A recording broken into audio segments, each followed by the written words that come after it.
Good afternoon everyone, and welcome to Eat Smoke Drink. I'm Eat Smoke Drink and thank you for joining me today. So today I am reviewing the Cohiba Edicion Limitada 2017 Talisman. So there's been a lot of excitement when this was first released. I'll tell you a little bit about it. The Talisman, well, there's not many Cohiba Edicion Limitadas that come out. In this particular one, the tobacco in there is aged at least 2 years before they put it in, which is quite an interesting thing in itself, because most non-Cuban cigars actually age their tobacco for at least a year or two before they roll them. And so it just shows you that a lot of Cuban cigars, they don't age their tobacco for that long before they roll them. But nonetheless, Cohiba has a bit of a romantic association to it. Super premium, super luxury, and I do quite like Cohibas. But I'm going to review this for the first time with you and smoke this for the first time with you and tell you all about it. So first impressions, 6.5 by 54, quite a robust size cigar. Very earthy, woody, and the wrapper is quite toothy and very veiny as well. So I'm expecting it to be quite a strong cigar because the veins are quite pronounced. I'm matching this today with a Blair Athol 1988 27-year-old whiskey. This particular whiskey, as you've probably seen in my previous review, I reckon will suit the Cohiba Talisman. Cubans have a particular trait, and the sweetness, the fruitcake, the spice, the earthiness, leather texture of this whiskey will suit this quite well. Let's toast.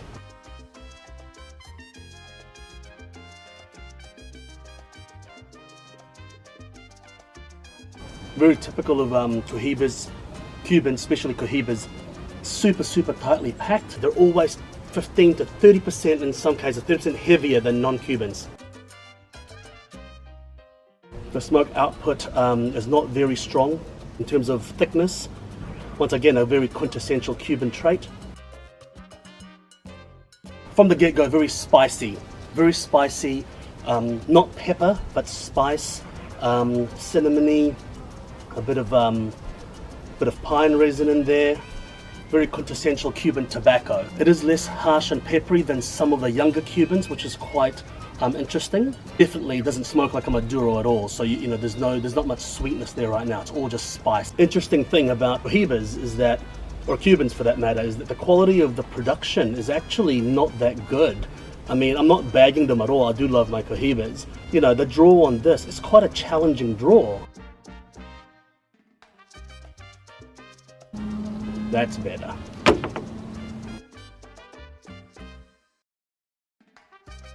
Not on the first third yet. The burn's a little bit uneven, but you know, that can be dependent on the cigar itself. The flavor's really good. The flavor, I'm getting some hay, creaminess. The spice is definitely the theme. Quite a strong Cohiba actually. I mean, you know, if I compare it to the Hickes and your standard Siglo range, it's actually quite a lot stronger, quite a lot spicier than that. So it's been very interesting so far. I'm just not getting much smoke output out of that at all. I mean, I don't know where the smoke is going. You know, I don't know where the air's coming from.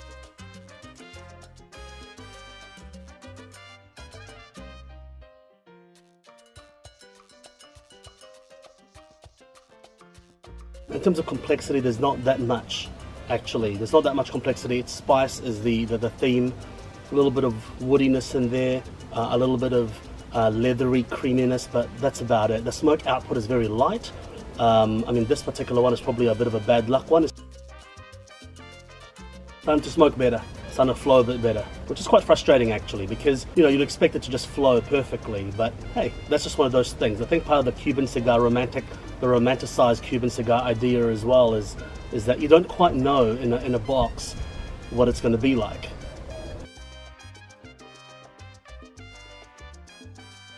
Now I don't know, when you have cigars, do you remove the band first or do you keep the band? I like to keep the band. I don't know, I like the feel of the band until it gets down to, you know, to about there, then I take off the band. It's just one of those little quirks. Everyone has something different. Now we're coming up on the second third. Now I've ashed it, and touched up the tip. It's smoking much better now. The flow is better, the smoke is better. And it's funny, the spice, the one thing about Cuban cigars is that it doesn't change too much. A lot of non-Cubans, it changes as you progress, but Cubans, they don't seem to change that much. I don't know how they do it. It must just be the fermentation process and the way they pack it. It'd be why a lot of people like the Cubans, because you can predict the flavor change, and it's a plateau. It's very, very slow. I'm starting to get a bit of coffee, a bit of coffee there, a bit of espresso. The creaminess is starting to subside. The spice is still the same. A little nuttiness, a little almond, amaretto kind of note. So it's very good. Been very nice so far. Been very pleasant.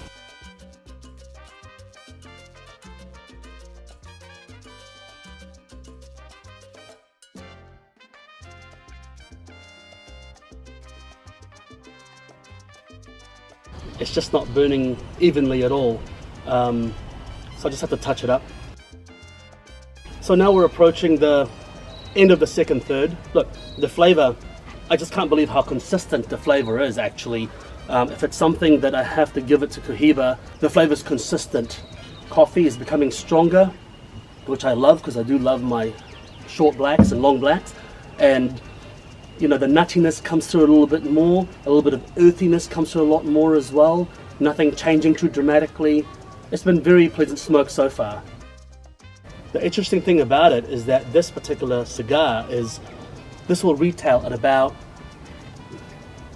60 to 70 US dollars to even 100 US dollars. It's quite an expensive cigar, and it's just a little bit disappointing that, you know, being made in the ever famous La Guito factory, that the burn is uneven, the draw is inconsistent, a little bit frustrating at times. I mean, the experience, I mean, maybe it's just a little bit of a something in my mind. I do love you know, the Cohiba Edicion Limitada. There's a certain luxury to it when you're smoking it. There's a certain feel of luxury, and so that's why I paired it up with something super premium as well, because the feel of it is so luxurious.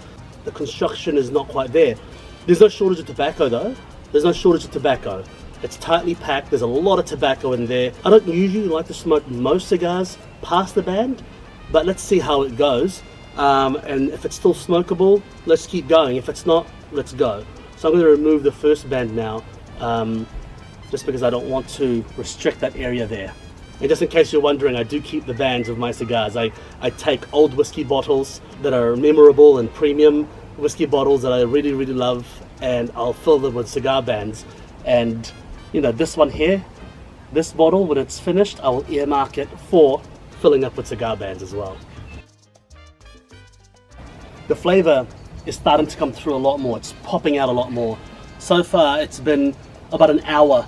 There's been a slight breeze out here, so that probably contributes to the burning of the cigar a little bit faster. I've had to touch up a few times as well. That helps speed up the cigar's burning process, but you know, unfortunately just got to do it. The flavours still consistent, still holding its own, not getting too bitter. Now we go to this stage, I'm starting to get that fermented smell of the cigar, the leaf. You can smell the ferment, sour smell on that smoke. It's just wafting through. The draw is so tight, even to the end, the draw is so bloody tight. You got to work for it a little bit. I'm starting to get quite a bit of savoury notes to the cigar now. We're in the home stretch now. The amaretto almond is coming through fast, thick and fast now. Espresso's still there. The spice becoming very pronounced now. So the progression has been very slow with the cigar. Fantastic. The earthiness still there, but there's not much. You know, the creaminess, the leather, it's just not coming through anymore. It's just so, it's kind of just way behind, faint now in the background. The savouriness I'm talking about, it's a bit of that pickle, a bit meaty, which is quite unusual. It's very meaty. What an experience. I mean, the flavour is definitely medium to full on this one. Usually it's a bit of a no-no when it comes to cigars, relighting it all the time, but unfortunately this one here, it's just not, it's just the fire, very inconsistent. It's almost like it's forcing you to smoke it faster. or else the flame dies down. I mean, the humidity in my humidor is not that high. Just so much tobacco. It adds that unpredictability to it. That's the trait of a Cuban. I think having an Edicion Limitada, look, you can't compare that kind of experience. Experience is a luxurious experience. My conclusion for this, flavour, top notch. The flavour's fantastic. It doesn't change. It doesn't give you surprises, which some people might like. In terms of price value proposition, I'm not sure if I would buy a box. I might buy one, two to try.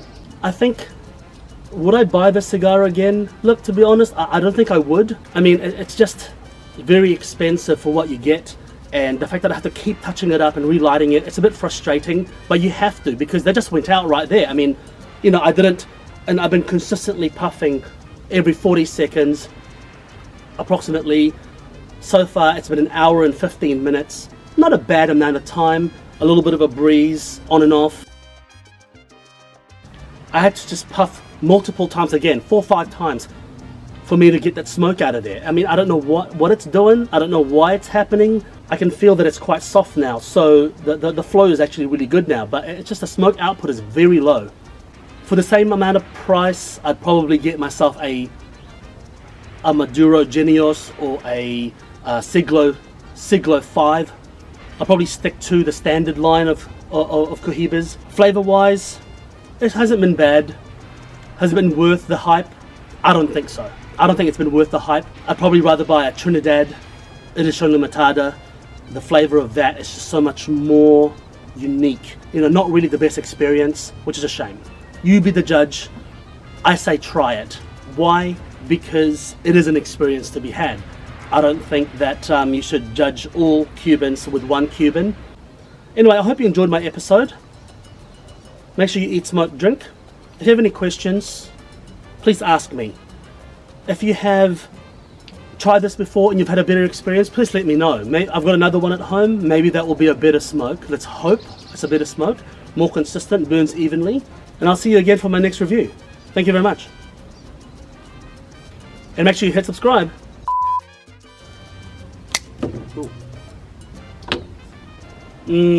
Down my belly.